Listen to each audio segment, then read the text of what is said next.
بالله من شرور أنفسنا ومن سيئات أعمالنا من يهده الله فلا مضل له ومن يضلل فلا هادي له أشهد أن لا إله إلا الله وحده لا شريك له وأشهد أن سيدنا محمدا عبده ورسوله الذي لا نبي بعده اللهم صل وسلم على سيدنا محمد وعلى آله وأصحابه ومن تبعهم بإحسان إلى يوم الدين أما بعد فيا أيها الناس رحمكم الله اتقوا الله حق تقاته ولا تموتن إلا وأنتم مسلمون ثم قال الله تعالى في كتابه الكريم أعوذ بالله من الشيطان الرجيم بسم الله الرحمن الرحيم وابتغ فيما آتاك الله الدار الآخرة ولا تنسى نصيبك من الدنيا Sadaqallahul azim.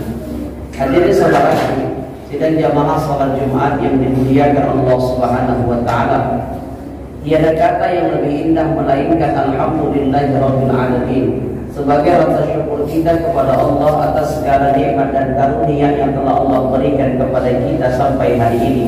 Berapa banyak hari ini saudara-saudara kita yang sedang sakit, tapi Allah masih berikan sehat kepada kita.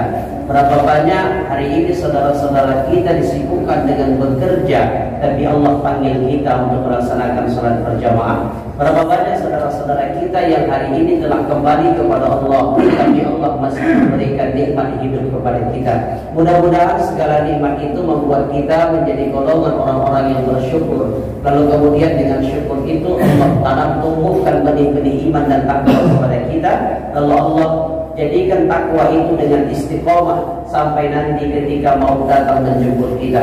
Semoga ketika mau datang menjemput kita, Allah memudahkan lisan kita untuk mengucapkan La ilaha illallah Muhammadar Rasulullah. Salawat dan salam senantiasa tercurah kepada baginda Rasul Muhammad sallallahu alaihi wasallam. Allahumma salli wa sallim wa barik alaihi. Semoga dengan banyaknya kita bersalawat, menjalankan segala sunnah-sunnah yang telah beliau ajarkan, kita berdoa mudah-mudahan kita semua yang ada di sini beserta keluarga kita dan anak cucu keturunan kita menjadi golongan umat-umat Rasulullah yang akan bersama dengan beliau di dalam surga nantinya. Amin ya rabbal alamin. Hadirin saudaraku yang dimuliakan Allah Subhanahu wa taala, salah satu hal yang paling dikhawatirkan dan ditakutkan oleh Rasulullah menimpa umatnya adalah ketika umatnya begitu mencintai dunia dan menjadikan dunia itu adalah segala-galanya. Pada akhirnya berapa banyak orang-orang yang awalnya beriman lalu ia diuji dengan ujian-ujian dunia, terlebih ujian harta, lalu keimanannya berubah menjadi kekufuran. Saudaraku yang dimuliakan Allah, kita ingat bagaimana kisah Sa'labah, seorang laki-laki yang miskin tapi luar biasa solehnya kepada Allah. Rasulullah selalu mendapatinya salat berjamaah di masjid sampai Rasulullah memberikan hadiah 2 ekor kibas kepadanya. Lalu kemudian Sa'labah memelihara kibas itu bahkan sampai ratusan dan ribuan. Lalu kemudian ketika ia kaya dengan begitu banyak kibas dan domba-dombanya, lalu Rasulullah tidak mendapati Sa'labah ada di masjid ketika salat berjamaah. Artinya kekayaan itu membuat dia jauh dari Allah Subhanahu wa taala.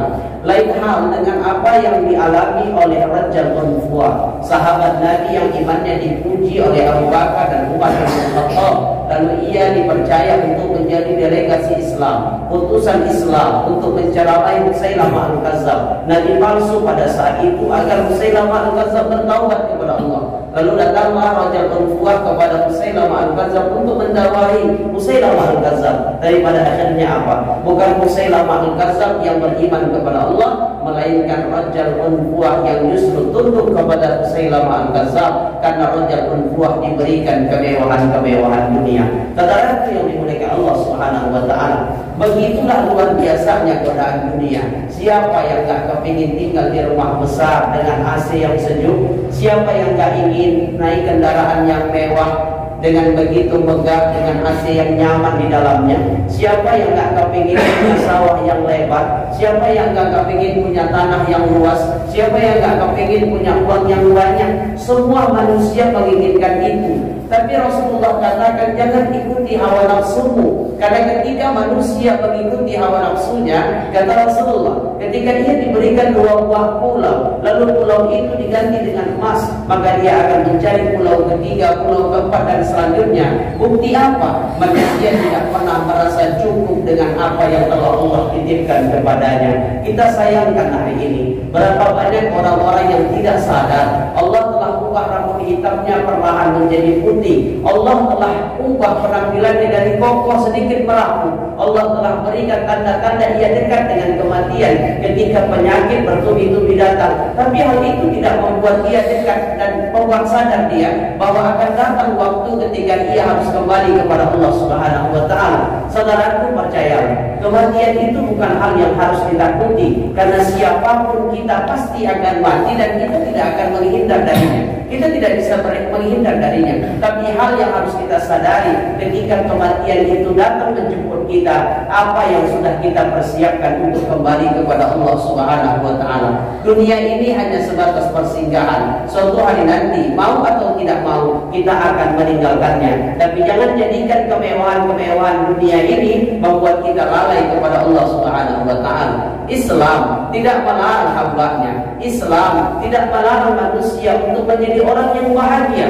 Maka Allah perintahkan kita bahkan untuk mencari kemewahan dunia, agar dengan banyaknya harta yang kita miliki, kita bisa membesarkan agama Allah ini. Tapi sayangnya, tak sedikit orang-orang yang diberikan Allah keluasan harta, tapi harta itu justru membuat dia sombong. Bukan hanya sombong terhadap sesama manusia, tapi juga sombong terhadap Allah Subhanahu wa taala.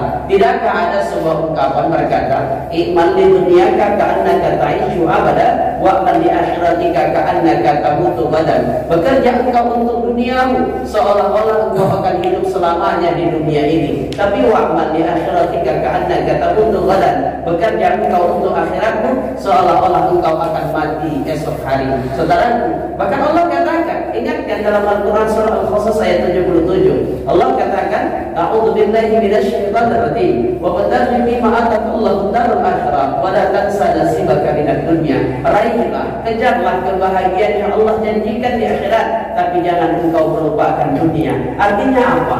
Ketika kita hidup di dunia, mengejar dunia itu hal yang biasa, tapi jangan karena hal itu membuat kita lalai dalam kewajiban kita menyembah Allah Subhanahu wa taala. Percayalah saudaraku, tugasnya kita manusia hanya berusaha.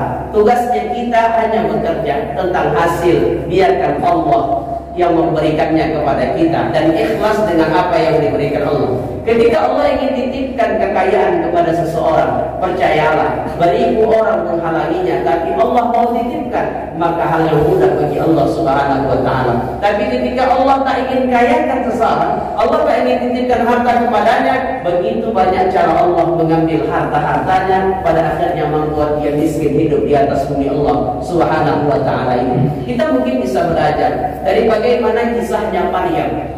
Kisahnya Maryam, wanita yang begitu soleha, wanita terpilih yang tak pernah disentuh oleh laki-laki, tapi pada akhirnya Allah menitipkan anak dalam kandungannya.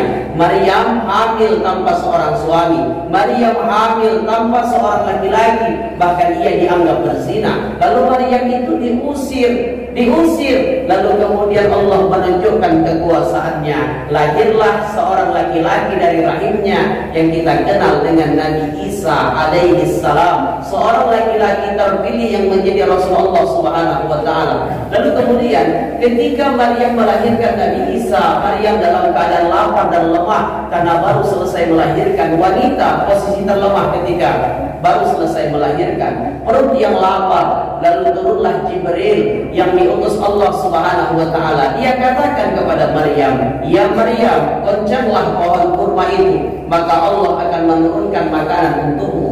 Maka Maryam menggoncang pohon kurma itu. Bayangkan, wanita yang dalam keadaan lemah baru selesai melahirkan, menggoncang pohon kurma yang batang pohonnya lebih besar dari pohon kelapa. Tapi luar biasanya, Allah tidak menjatuhkan kurma-kurma tua saja, tapi Allah menjatuhkan kurma-kurma muda. Artinya apa? Hak kita hanya berusaha, masalah hasil biarkan menjadi haknya Allah Subhanahu wa taala. Banyak atau sedikit sedikit yang Allah titipkan kepada kita, hal yang terbaik bagi kita. Bersyukurlah dengan apapun yang Allah titipkan kepada kita, karena percayalah, kalau nikmat yang kecil yang Allah titipkan kepada kita, kalau nikmat yang sedikit yang Allah titipkan kepada kita, kita tidak pandai dan tidak bisa bersyukur akannya, tidak mungkin Allah percaya menitipkan nikmat yang banyak kepada kita. Barakallahu li wa lakum bil Qur'anil azim wa nafa'ani bima fihi minal ayati wa dzikril hakim wa taqabbal minni wa minkum tilawatahu innahu huwas samiul alim. Aqulu qawli hadza astaghfiruhu innahu huwal ghafurur rahim.